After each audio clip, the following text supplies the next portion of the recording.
Welcome to our channel. Today we how to authorize Squarespace payments for selling memberships online step by step clearly. To begin authorizing Squarespace payments for selling memberships online, log into your Squarespace account. Navigate to the home menu. Click on Settings. Select Payments from the list. In the Payments section, you will see options for different payment processors. Choose your preferred payment processor. If you select Squarespace Payments, follow the prompts to set it up. You will need to enter your business information, such as your legal business name and address. Next, provide your bank account information for direct deposits. Make sure to enter your social security number or employer identification number as required. Review the payout schedule and other terms presented on the screen. Once all required information is filled in, click Connect Account. Follow the instructions provided by the payment processor to complete the authorization. If you are using PayPal, click on the PayPal option and sign into your PayPal account.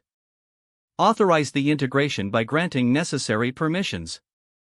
After authorization, return to the Squarespace Payments settings to confirm the connection status.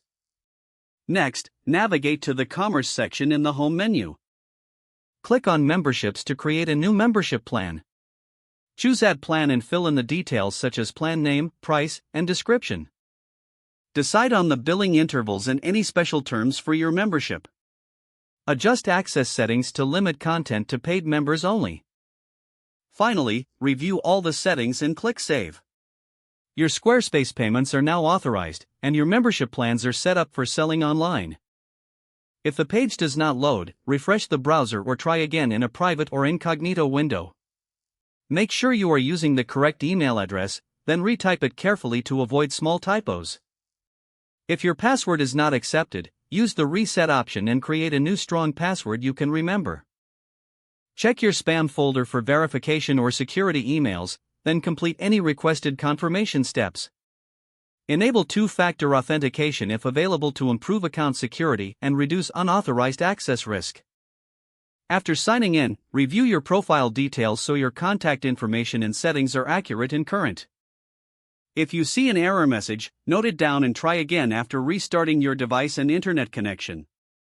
Log out when you finish, especially on shared devices, to keep your account and payment information secure.